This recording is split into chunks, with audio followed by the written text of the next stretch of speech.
berarti memberi nasihat, anjuran, dan pembicaraan dengan bertukaran pikiran. Adapun pengertian konseling merupakan bagian integral dari bimbingan konseling. Juga merupakan salah satu teknik dalam bimbingan. Konseling merupakan inti dalam bimbingan. Ada yang menyatakan bahwa konseling merupakan jantungnya bimbingan. Sebagai aktivitas inti atau jantungnya bimbingan, praktik bimbingan dapat dianggap belum ada jika tidak dilakukan konseling. Selanjutnya, pengertian bimbingan dan konseling. Bimbingan dan konseling atau BK merupakan bagian integral dalam pendidikan, adalah upaya memfasilitasi siswa dalam rangka tercapainya perkembangan yang utuh dan optimal dengan fokus pribadi mandiri dan mampu mengendalikan diri. Menurut Prayitno, berdasarkan Permendikbud nomor 111 tahun 2014 bahwa pelayanan BK di sekolah melaksanakan pembinaan pada pengembangan pribadi, sosial, belajar, dan karir. Komunikasi interpersonal merupakan bagian dari bidang pengembangan pribadi dan sosial yang merupakan salah satu fokus pelayanan BK. Dengan diketahuinya gambaran komunikasi interpersonal siswa serta faktor yang berkontribusi seperti kecerdasan emosi dan kepercayaan diri. Kedua faktor ini merupakan dasar sebagai kemampuan dalam berkomunikasi dan bagian dari analisis kebutuhan siswa yang selanjutnya akan dijadikan program pelayanan BK di sekolah. Bimbingan dan konseling adalah kegiatan yang dilakukan oleh seseorang dalam rangka memberikan bantuan kepada orang lain yang mengalami kesulitan rohani dalam lingkungan hidupnya agar orang tersebut mampu mengatasinya sendiri karena timbul kesadaran atau penyerahan diri terhadap kekuasaan Tuhan Yang Maha Esa, sehingga timbul pada diri pribadinya suatu cahaya harapan kebahagiaan hidup saat sekarang dan di masa yang akan datang.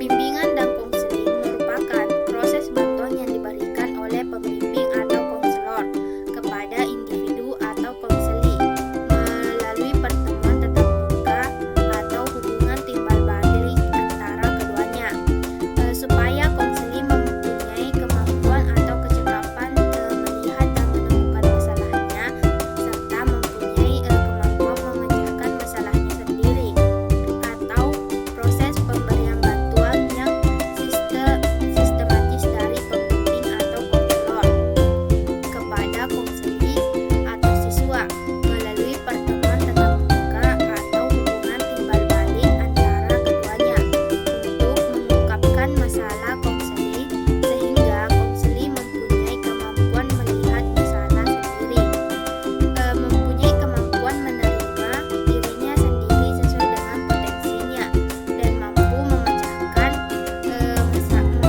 sendiri masalah yang dihadapinya. Selanjutnya, tujuan bimbingan dan konseling. Secara umum, tujuan bimbingan dan konseling adalah membantu para peserta didik dalam mencapai tugas perkembangannya dengan optimal sebagai pribadi, sosial, dan sebagai makhluk ciptaan Allah Subhanahu wa Ta'ala. Secara implisit, tujuan bimbingan dan konseling sudah bisa diketahui dalam rumusan tentang bimbingan dan konseling seperti telah dikemukakan. Individu atau siswa yang dibimbing merupakan individu yang sedang dalam proses perkembangan. Oleh sebab itu, merujuk kepada perkembangan individu yang dibimbing.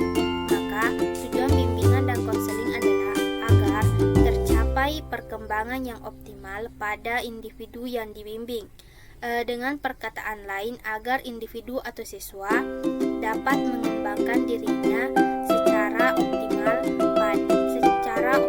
sesuai dengan potensi atau kapasitasnya dan agar individu dapat berkembang sesuai lingkungannya. Optimalisasi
yang dihadapinya serta mampu menyesuaikan diri secara efektif dengan lingkungan.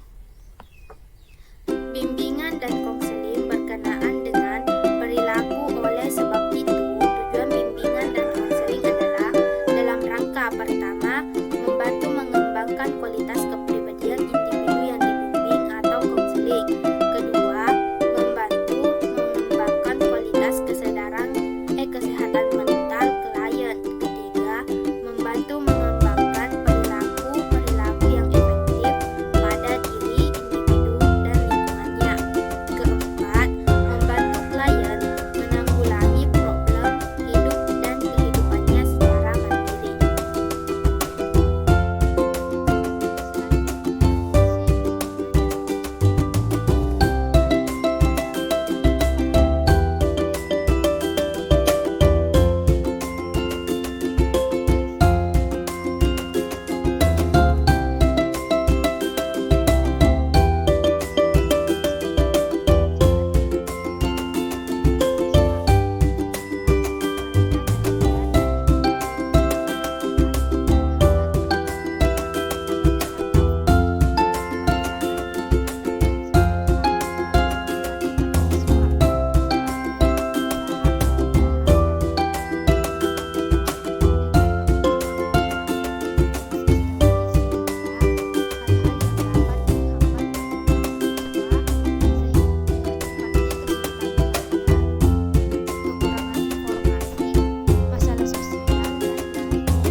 Melalui program ini disampaikan berbagai hal kepada siswa seperti informasi penting tentang kurikulum, cara belajar, fasilitas belajar, hubungan sosial, metode tertib atau peraturan sekolah, sarana pendidikan dan lain sebagainya.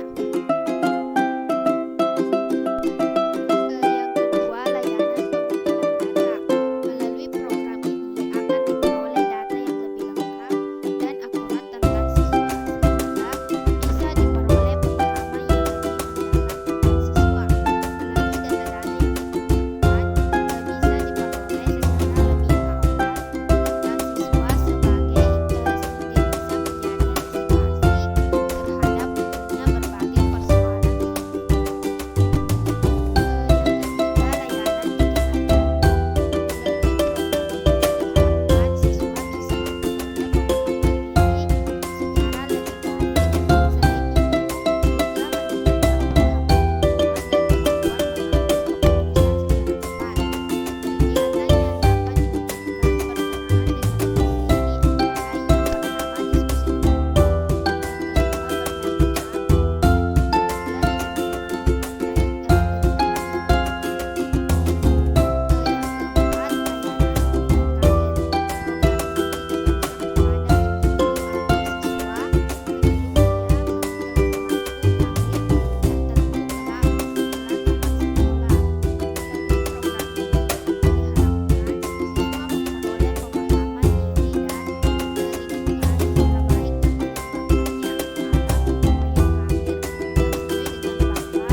Yang kedua, fungsi pemahaman. Melalui fungsi ini, pelayanan bimbingan dan konseling dilaksanakan dalam rangka memberikan pemahaman tentang diri klien atau siswa beserta permasalahannya dan juga lingkungannya oleh klien itu sendiri dan oleh pihak-pihak yang membantunya atau pembimbing. Yang pertama, pemahaman tentang klien. Pemahaman tentang klien merupakan titik tolak upaya pemberian bantuan. Sebelum pembimbing atau konselor ataupun pihak-pihak yang lain yang dapat memberikan layanan tertentu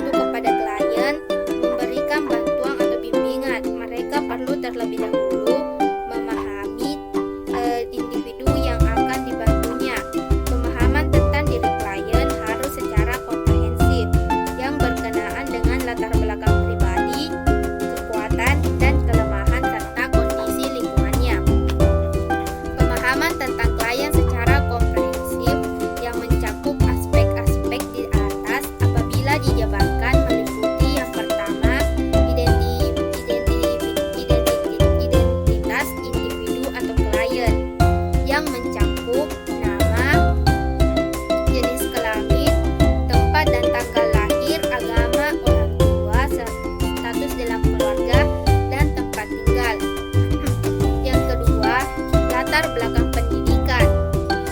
Yang ketiga, status sosial ekonomi orang tua. Yang keempat, kemampuan yang mencakup inteligensi, bakat, minat, dan hobi. Yang kelima, kesehatan. Yang keenam, kecenderungan sikap dan kebiasaan. Yang ketujuh, cita-cita pendidikan dan pekerjaan. Yang kedelapan, keadaan lingkungan tempat tinggal. Yang kesembilan, kedudukan dan prestasi yang pernah dicapai. 10. Kegiatan sosial kemasyarakatan. Ke-11, jurusan atau program studi yang diikuti. 12. Mata pelajaran yang diambil. 13. Nilai atau prestasi yang menonjol yang pernah dicapai. 14. Kegiatan ekstrakurikuler yang diikuti. Yang ke-15, sikap dan kebiasaan belajar. Dan yang terakhir 16, hubungan dengan teman sebaya dan lain-lain. Tiap-tiap individu diciptakan oleh Allah Subhanahu wa Ta'ala dibekali dengan potensi tertentu. Idealnya, setiap individu harus bisa menggali dan memahami potensinya.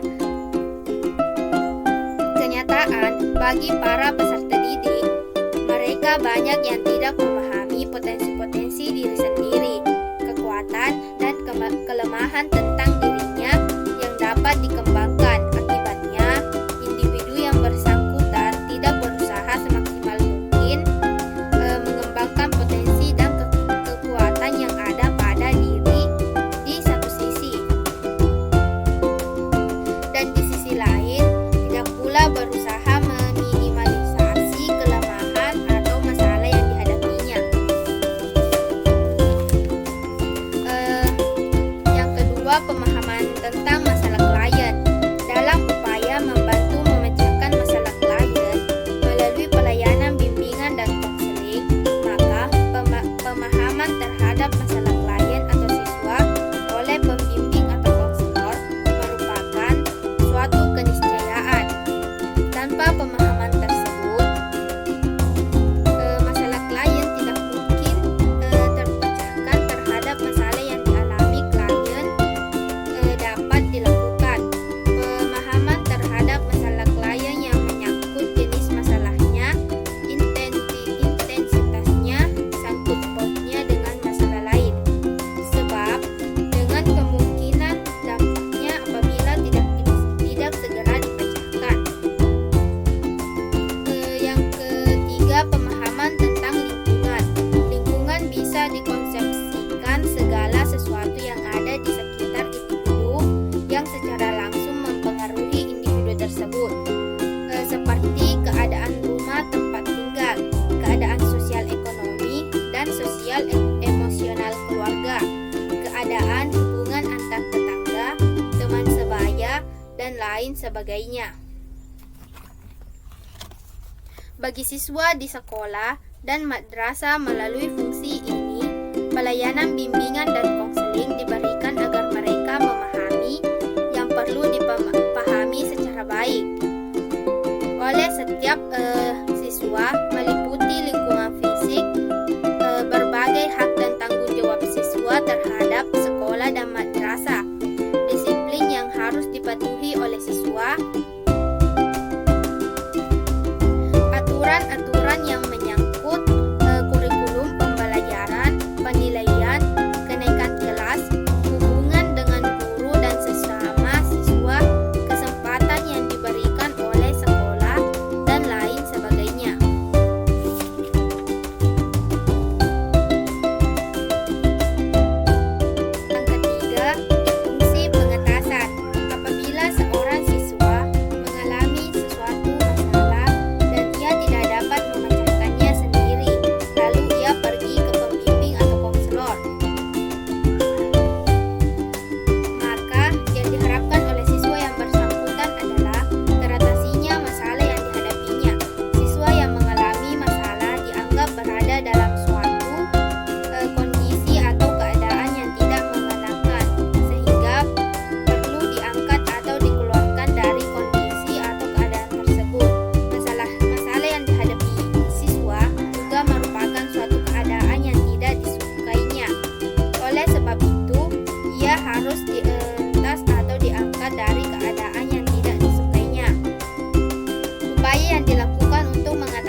maupun hasil-hasil perkembangan yang telah dicapai selama ini.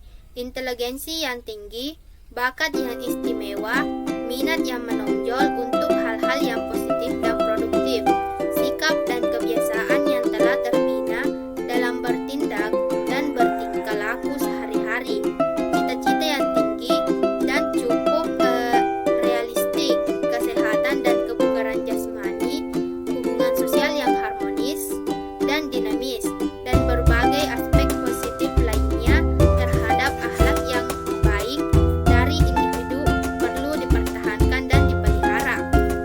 Bahkan lingkungan yang baik, lingkungan baik pun lingkungan fisik, sosial dan budaya perlu dipelihara dan sebesar-besarnya dimanfaatkan untuk kepentingan individu. Yang kelima, fungsi penyaluran. Setiap siswa hendaknya memperoleh kesempatan untuk mengembangkan diri sesuai dengan pribadinya masing-masing, yang meliputi bakat, minat, kecakapan, cita-cita dan lain sebagainya. Melalui fungsi ini, pelayanan bimbingan dan konseling berupaya mengenali diri masing-masing secara perorangan. Selanjutnya, memberikan bantuan menyalurkan ke arah kegiatan atau program yang dapat menunjang tercapainya perkembangan yang optimal. Bentuk kegiatan bimbingan dan konseling berkaitan dengan fungsi ini adalah: yang pertama, pemilihan sekolah lanjutan, yang kedua, memperoleh jurusan yang tepat, yang ketiga, penyusunan program belajar, yang keempat, pengembangan bakat dan minat, yang kelima, perencanaan karir, yang keenam, fungsi penyesuaian. Melalui fungsi ini, pelayanan bimbingan dan konseling membantu terciptanya penyesuaian antara siswa dengan lingkungannya. Dengan perkataan lain, melalui fungsi ini, pelayanan bimbingan dan konseling membantu siswa memperoleh penyesuaian diri secara baik dengan lingkungannya. Yang ketujuh, fungsi pengembangan. Siswa di sekolah merupakan individu yang sedang dalam proses perkembangan. Misalnya, murid SD adalah sosok individu yang sedang berkembang menuju usia SMP. Siswa SMP adalah sosok individu yang sedang berkembang menuju usia SMA, dan seterusnya. Mereka memiliki potensi tertentu untuk dikembangkan. Melalui fungsi ini, pelayanan bimbingan dan konseling diberikan kepada para siswa untuk membantu para siswa dalam mengembangkan keseluruhan potensi secara lebih terarah. Dengan perkataan lain, pelayanan bimbingan dan konseling membantu para siswa agar berkembang sesuai dengan potensi masing-masing. Yang kedelapan, fungsi perbaikan. Tiap-tiap individu atau siswa memiliki masalah. Bisa dipastikan bahwa tidak ada individu, apalagi siswa di sekolah dan madrasah, yang tidak memiliki masalah. Akan tetapi, kompleksitas masalah yang dihadapi oleh individu jelas berbeda. Meskipun pelayanan bimbingan dan konseling melalui fungsi pencegahan, penyaluran dan penyesuaian telah diberikan, tetapi masih mungkin individu memiliki masalah-masalah tertentu, sehingga fungsi perbaikan diperlukan. Melalui fungsi ini, pelayanan bimbingan dan konseling diberikan kepada siswa untuk memecahkan masalah yang dihadapinya. Bantuan yang diberikan tergantung kepada masalah yang dihadapi siswa. Dengan perkataan lain, program bimbingan dan konseling dirumuskan berdasarkan masalah yang dihadapi atau yang terjadi pada siswa, berbeda dengan fungsi pencegahan. Dalam fungsi ini, siswa yang memiliki masalah yang mendapat prioritas untuk diberikan bantuan, sehingga diharapkan masalah yang dialami oleh siswa tidak terjadi lagi pada masa yang akan datang. Yang kesembilan, fungsi advokasi. Layanan bimbingan dan